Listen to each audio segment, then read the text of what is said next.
Hey there. Happy Valentine's Day, everyone.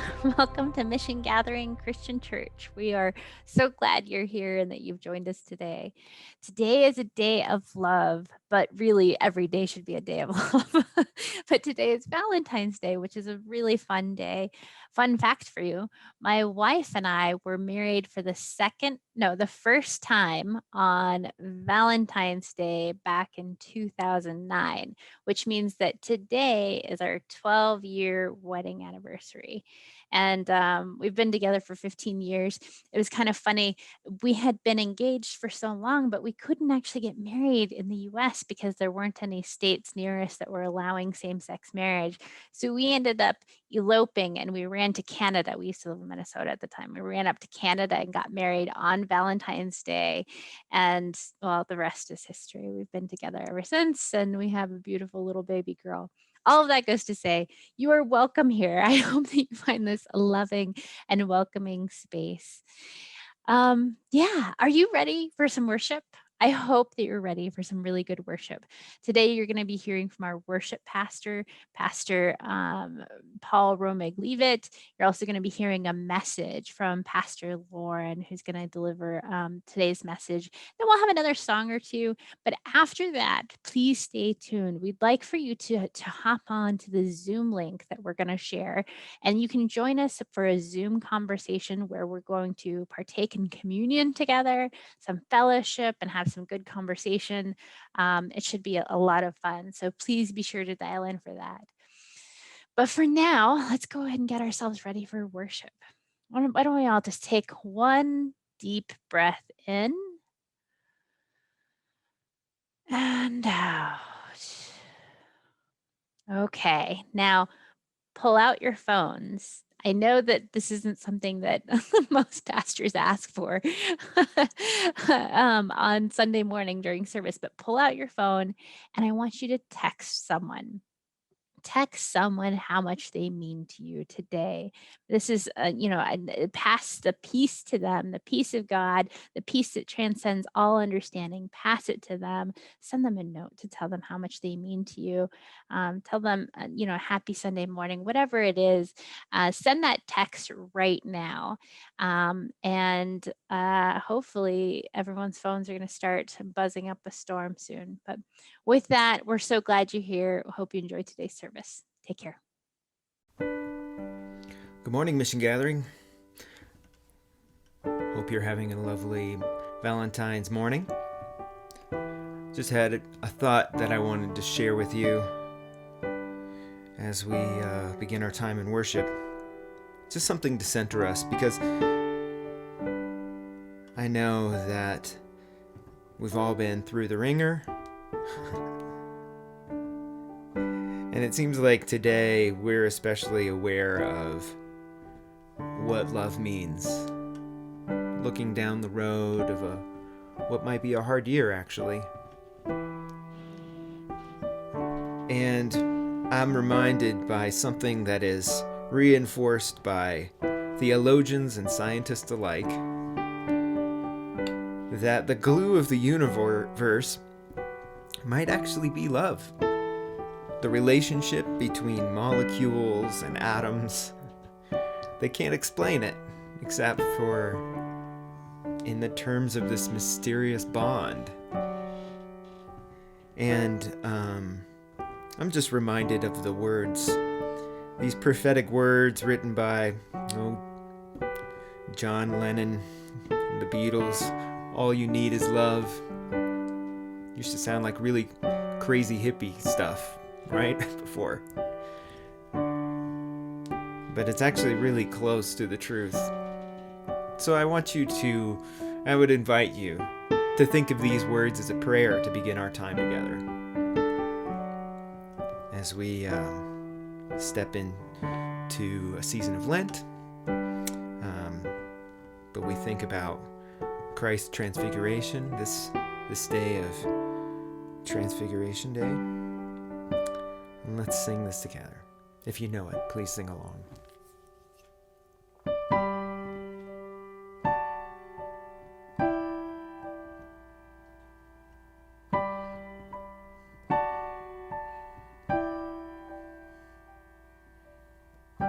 Nothing you can do that can't be done.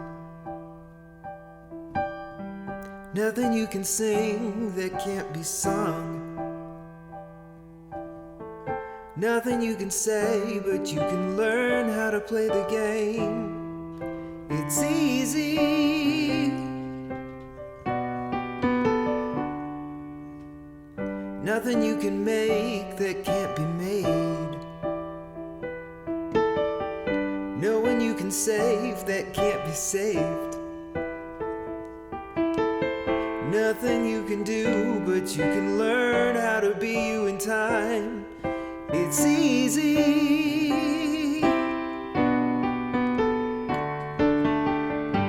All you need is love. Ba-ba-da-da-da. All you need is love. All you need is love. Love, love. Love is all you need.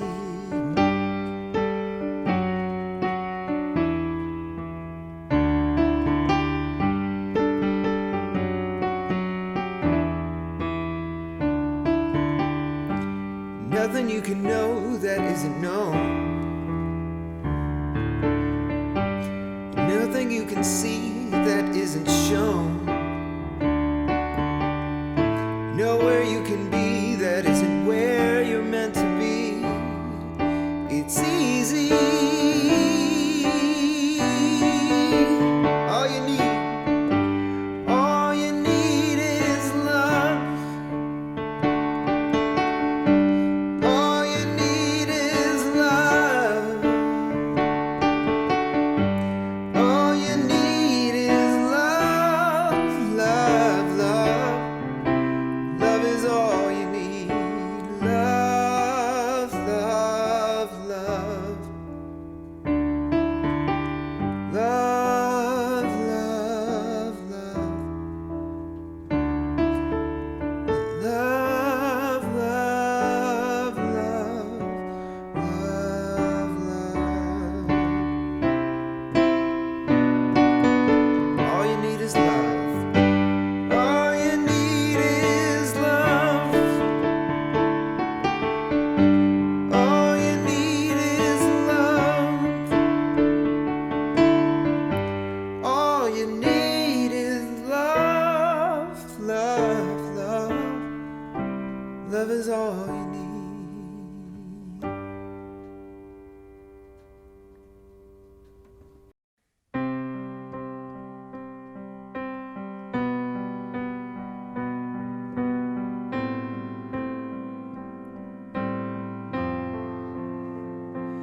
As I rise, strength of God, go before, lift me up. As I wake, I eyes of God look upon, be my side.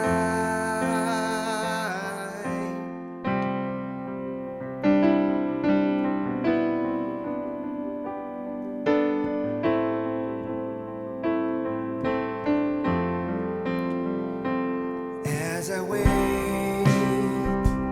heart of God, satisfied, it's sustained. As I hear voice of God, lead me on, be my guide, be my guide.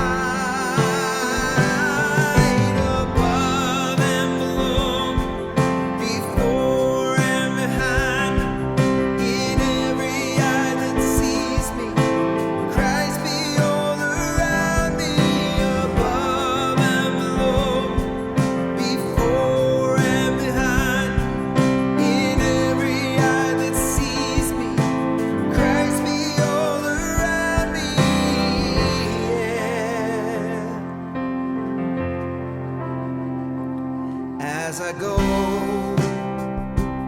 hand of God, my defense by my side. As I rest, breath of God, fall upon, bring me peace, bring me peace above and below, before and behind me, in every eye that sees me. Christ be all around me, above and below, before and behind me, in every eye that sees me. Christ be all around me. Oh, oh, Christ be all around me. Oh,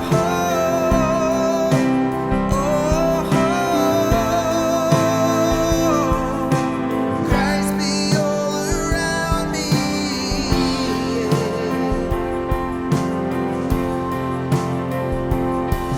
Your life, your death, your blood was shed for every moment, every moment. Your life, your death, your blood was shed for every moment, every moment. Your life, your death, your blood was shed for every moment, every moment. Your life, your death, your blood was shed for every moment, every moment. Above and below me, before and behind me, in every eye that sees me.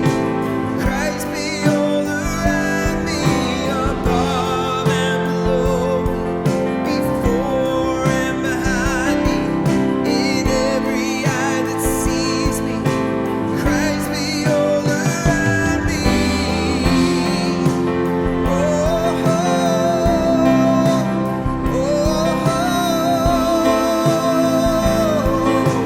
Christ be all around me.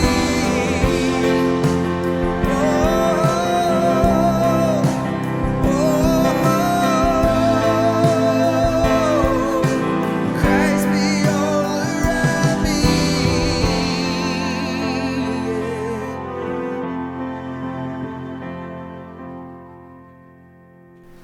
Happy Valentine's Day and happy Transfiguration Sunday. You probably didn't know what that's about, but I'm going to tell you here coming up.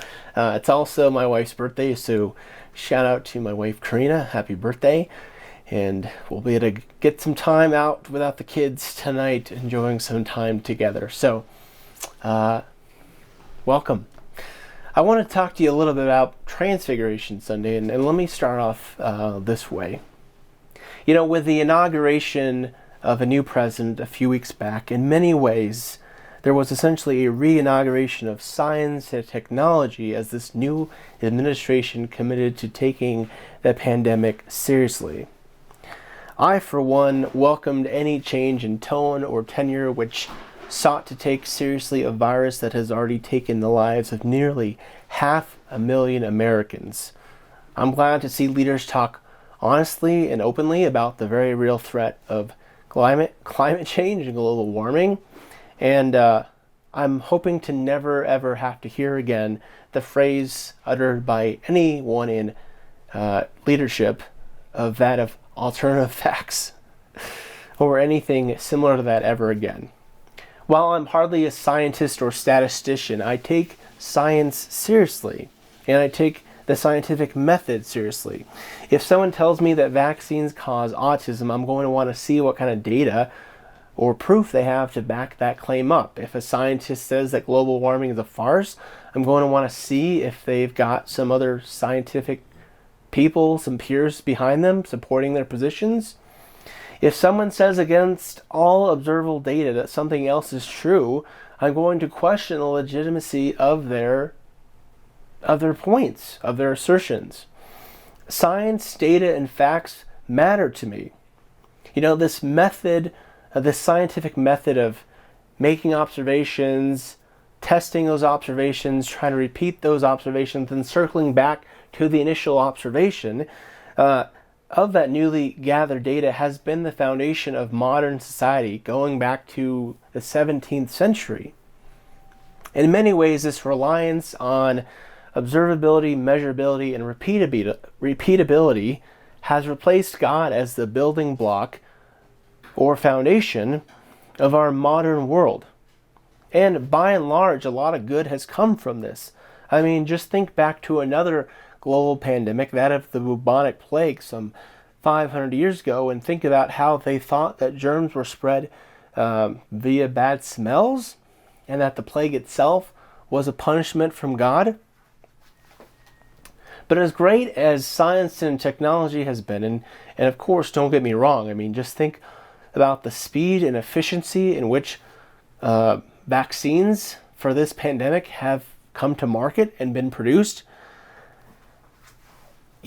As much as we appreciate being able to do this and video conferencing, which has enabled us to see one another despite the physical separations, I wonder about all the ways in which this insistence on science and technology has hindered our ability to see God and to experience the divine, to experience the sacred. Now, I say this as a pastor, someone who has committed his life to spreading the message of God, to sharing the story of Jesus, that after all this technology, this artificial intelligence, these powerful computers and stuff, that it can be easy to conclude that religion and Christianity is just a leftover relic of a less evolved humanity. And in this context in which Christians and churches seek to find a niche for spirituality amidst DNA sequencing and quantum computing and artificial intelligence, all these 21st century scientific wonders, it can be easy for Christianity to be boiled down to simply being about, following the way of Jesus by being good and doing kind. Not that I have anything against, in principle, doing good and being kind. Also, I'm very well aware of all the ways that Christianity and religion in general has been used to justify all kinds of wars, bigotry, and just evil in general. But if Christianity is simply just about being good and doing kind, then why should I be in church, even if it's virtual or in some future event in person? Why should I be in church on a Sunday morning rather than just being down at the local United Way or food soup kitchen or shelter or whatnot? Why should I be in church as opposed to those places. Not that being in those places is a bad thing, but what makes being in church meaningful and important and significant? What is it about this way of Jesus that calls us to do good and be kind? Yes, it calls us to do that, but also invites us to a deeper connection and experience with God, with the divine, in a life-changing way. In ancient Celtic Christianity, and if you're not familiar, just think like St. Patrick and three-leaf clovers, and that's a little bit oversimplified, but hopefully you get the point. But in ancient Celtic Christianity, they had this idea known as thin places. So, have you ever been to a geographical location where you felt inexplicably close to the divine? Maybe it was at the beach, at the forest, in the desert, something like that. The ancient Celts had a phrase for these kind of places. They called them thin places, and the idea was that in their mind that heaven and earth were only 3 feet apart, but in these thin places that distance was much closer, much thinner. Now, in reality, at least I believe, there is no distance, there's no separation between creation and creator. We are irrevocably intertwined.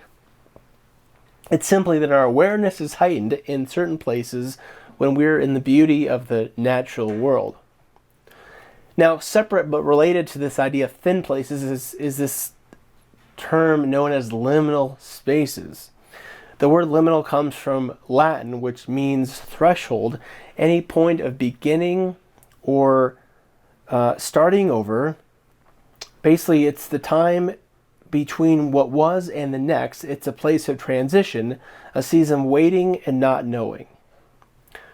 These ideas of thin places, liminal spaces, come to mind this week as this is, like I said, what's known as Transfiguration Sunday in the church world, the year or the time every year in which the church celebrates the weird, wild, and wacky story, otherworldly story of Jesus being transformed or transfigured on a mountaintop in front of his disciples. And this story has got all the elements of a good fantasy, science fiction-y type story. I mean, first Jesus transforms into this blazing, bright, white light. Then, dead people appear. There's a booming voice from out of this world that narrates the whole thing. And of course, there's terrified humans along for the ride trying to figure out what the heck is going on, looking on in terror and disbelief. So the story comes from the Bible in Mark chapter 9. I'll go ahead and read it here. If you'd like to follow along, it comes from Mark chapter 9, verses 2. Starting in verse 2, it says, 6 days later, Jesus took Peter, James, and John and brought them to the top of a very high mountain where they were alone. He was transformed in front of them, and his clothes were amazingly bright, brighter than if they had been bleached white. Elijah and Moses appeared to them and were talking with Jesus. Peter reacted to all this by saying, Jesus, Rabbi, it's good that we are here. Let's make 3 shrines, one for you, one for Moses, one for Elijah. He said this because he didn't know how to respond, for the 3 of them were terrified. Then a cloud overshadowed them, and a voice spoke from the cloud, saying, This is my son whom I dearly love. Listen to him. Listen to him. See, I told you it is quite the story. And let me confess something. Every year in churches big and small across the country, when the time comes for pastors like me to preach this story, well-meaning, seminary-trained, scientific reasoning pastors like me wonder and worry about how we're going to tell this story in a way that's not going to make Sunday morning feel like another episode of the X-Files or straight out of the Twilight Zone. Long story short, physical transformations, ghosts, otherworldly voices, they don't exactly jive with the scientific method, if you get my point. So what happens is pastors like me, well-meaning pastors, we want to talk around the story. We want to talk around the event about the fear of the disciples, about Peter's odd request to build 3 shrines, about Jesus' assertion that they don't tell anyone. I mean, that's weird in of itself, right? But we want to talk about all of this rather than what actually happened. And I mean, can you blame us? We don't want to be perceived as some kind of like unscientific rubes from the past. And we don't want the message of Christianity to be written off as this unscientific, outdated form of religion from a less civilized past. But I wonder as much as it goes against my common sense, against all that I know to be true about logic and reason, against the so-called scientific method, if these are the things that we need to pay closer attention to. If these are the kind of things we need to pay closer attention to. Because I don't know about you, but as much as I appreciate science, technology, and all of these great advances, it can leave me feeling lonely, isolated, and disconnected. I mean, for all the praise about the ways that science and technology has enabled us to stay connected through this times, we could equally argue that it's taken just as much, if not more, from us. I mean, think about social media and the ways that it's been used to spread all sorts of lies and conspiracy theories. Think about Zoom, even this kind of video conferencing like we're almost doing right now, about the ways, yes, we can see each other face to face, but in many ways, when we hang up, because we're not actually there, physically with one another, it leaves us feeling more isolated and more lonely. I think of the internet in general, which, I mean, has somehow convinced us that we should be able to homeschool our children and work from home at the same time. It is insanity why we thought such a thing was possible. And all of this so often leaves us emptier, lonelier, and more devoid of purpose and significance and meaning in our lives.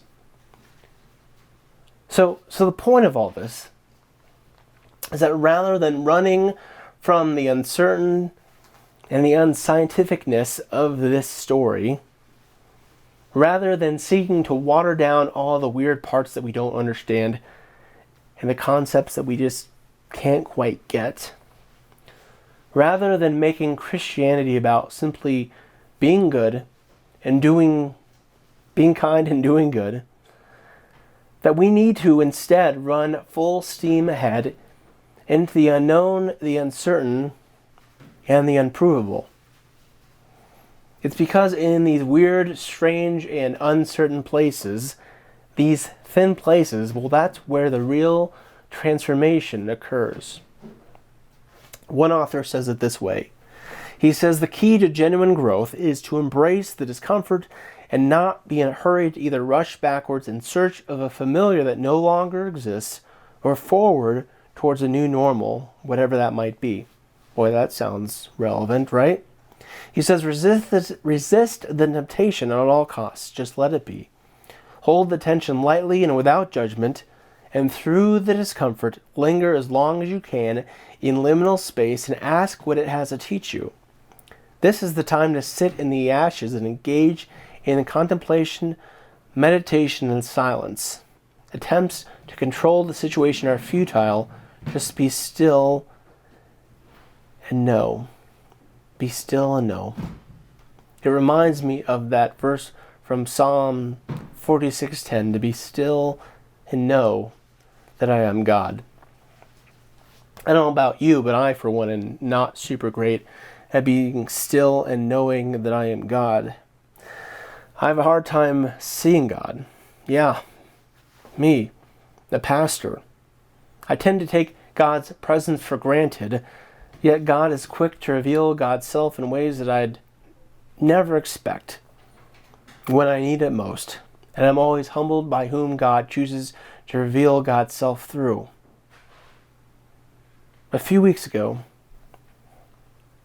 I was going through a stressful few days and weeks, and my body was beginning to bear the brunt of the stress. So I made an appointment to get a massage, as I was dealing with some rather uncomfortable neck pain. So the next morning I walked into to the massage clinic, filled out the paperwork, laid down on the massage table, and tried to breathe through the the mask stuffed against my face. The massage was nice, although rather insignificant. It's what happened after the massage that really stuck with me. As I went up to the counter to pay, the receptionist looked at me and said, with eyes full of love and compassion, he said to me, "Hey, I saw on the form that you're a pastor." He said, "I don't know what you're dealing with,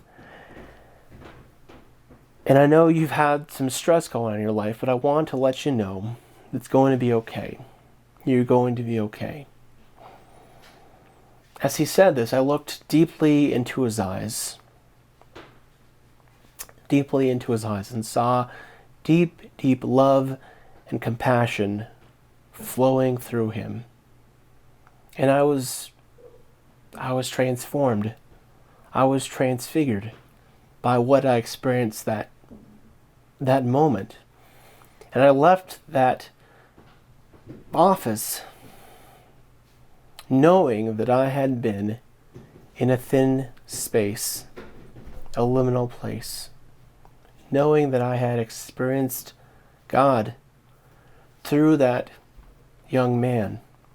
And I was very humbled in many ways because this young African American man had been willing to be a conduit of God's love and compassion in a way that was incredible. And I thought about all that I have learned this summer, that more often it needs to be the other way. That me as a young, relatively young at least, privileged white straight male need to be showing so much more love and compassion towards people like him, yet he had chosen to be a conduit of God's love and compassion towards me.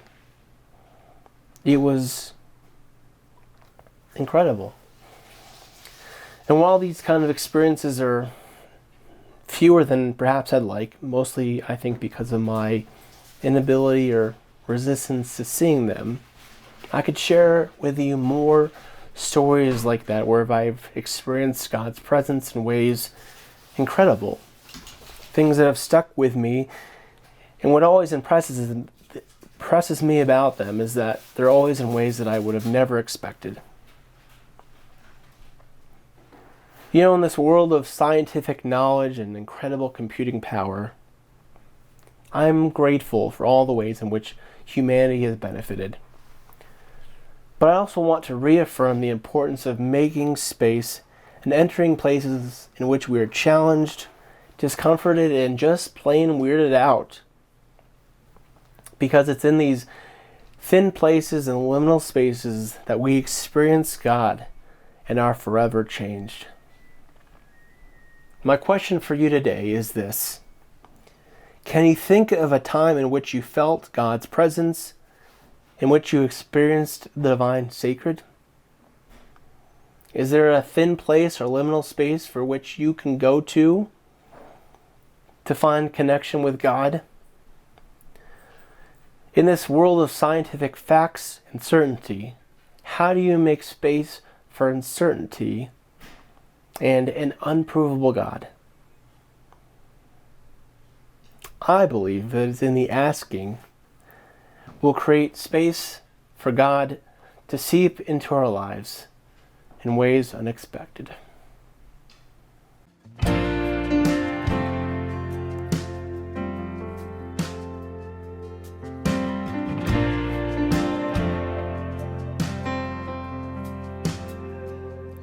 Lord, you spoke those words, spoke so tenderly, and now I choose to believe.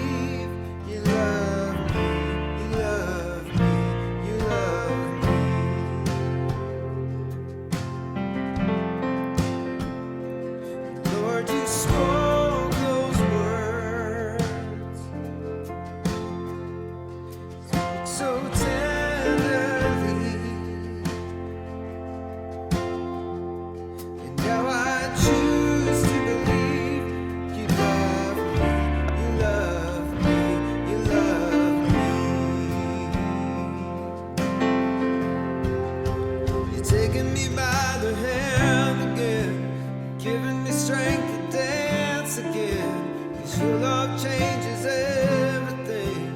Your love changes everything.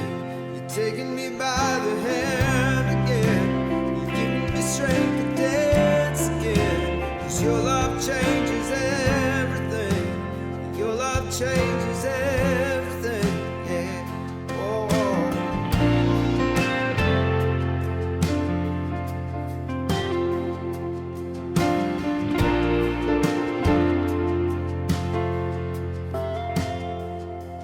When my heart is frail,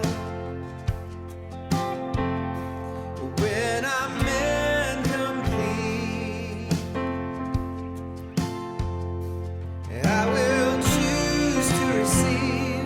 You love me, you love me, you love me, yeah. You're taking me by the hand again. You're giving me strength to dance again. 'Cause your love changes everything. Your love changes everything. You're taking me by the hand again. You're giving me strength to dance again. 'Cause your love changes everything. Your love changes everything. Oh, you never fail. When I look at you, oh, you never fail. And I trust in you, oh, you never let go. Oh, you never let go of me, you never let go.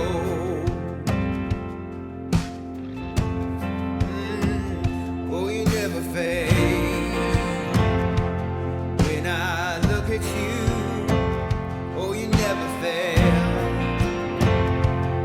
And I trust in you, oh, you never let go. Oh, you never let go of me, you never let go. You're taking me by the hand again. You're giving me strength to dance again. 'Cause your love changes everything.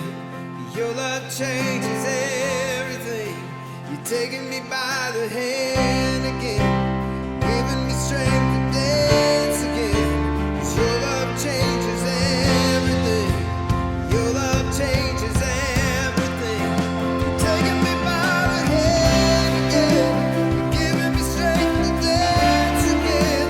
'Cause your love changes everything. Your love changes everything. You're taking me by the hand again. You're giving me strength to dance again. 'Cause your love changes everything. Your love changes everything. Your love changes everything. Your love changes everything. Your love changes everything. Your love changes everything. Lord, you spoke those words. You spoke so tenderly. And now I choose to believe you love me, you love me, you love me.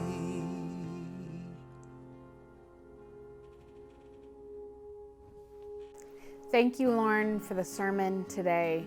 Thank you, Paul, for the music. Thank you for bringing us closer to the sacred and the divine. Now, you might be wondering why I am sitting in the middle of a blanket on my floor in my living room, in my admittedly messy living room. Here's why. Sometimes when days are not awesome, when things are hard or frustrating, we take a break, and it doesn't matter how messy the living room is or how much we have to do. We spread a blanket out, we order pizza, and we have what we call a pizza picnic. Sometimes we watch movies, sometimes we just talk, sometimes we get out games, but we take time together. We take time to find a way to reconnect and just kind of brush away the day, brush away all the outside negativity. Take a minute, take a break from the things that are hard and the things that bind us and hold us down. And I share that with you partially because I really don't know how I'm going to keep my living room clean long enough to actually videotape this without a messy living room. Videotaping is for those of us born before 1987 or whatever. So that's part of it. And part of it is because at Mission Gathering, we're trying to do the same thing. We're trying to find ways to connect with one another, to take a minute from the world and all of its difficulties and all of our fear and stress. We take that time and we find a way to connect to each other and to God. We are working to connect to each other in worship service, even though every week we meet here in this virtual space. And we've realized, we've come to a decision that one of the ways that we're going to connect is if you are able to, on Sunday mornings at 10:30 Mountain Standard Time, watch the service on your favorite platform. Join us in worship on Facebook or YouTube. And then as soon as that service is over, we drop a link in our messages and you can join us on Zoom for communion and conversation and community. And we just take time to talk about the service and how each other's lives are going. And we take time to enter into communion together. So please join us for that. We are also doing the imposition of ashes next Wednesday, February 17th in the parking lot at St. Stephen's in North Glen, Colorado. Now, we were doing this because we talked about the best way to celebrate Ash Wednesday together, because we want to honor all of that is sacred and divine in Lent and in the beginning of this important season. And we know it's not safe to meet in person.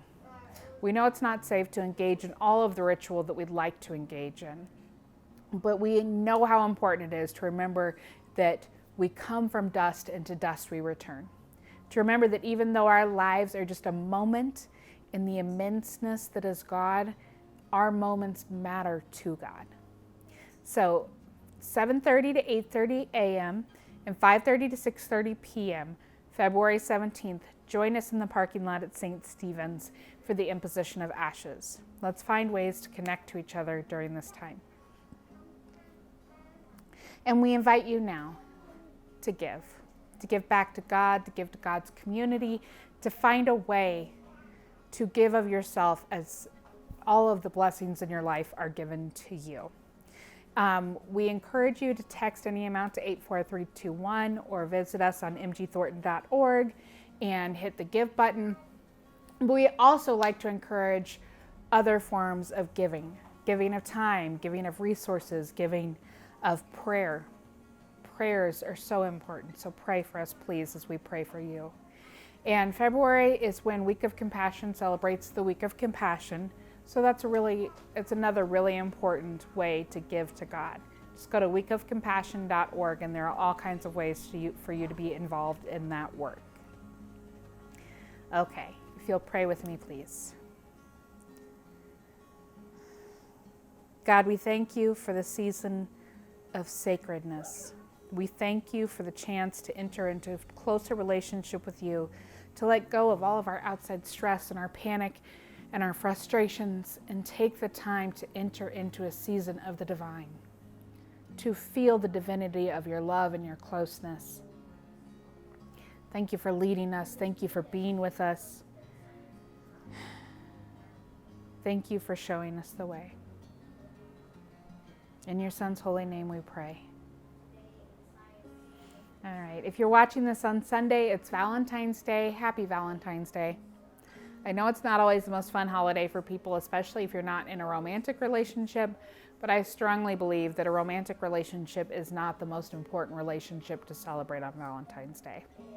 God gave us to each other to love one another, and we are here loving you and praying for you. And when we falter, we know God is there every step of the way to love you, to walk with you, to be in relationship with you. So that is our prayer and our blessing for you this week. That you would walk in the divine, that you would be close to God, and that you would know that you are loved every day. Be blessed.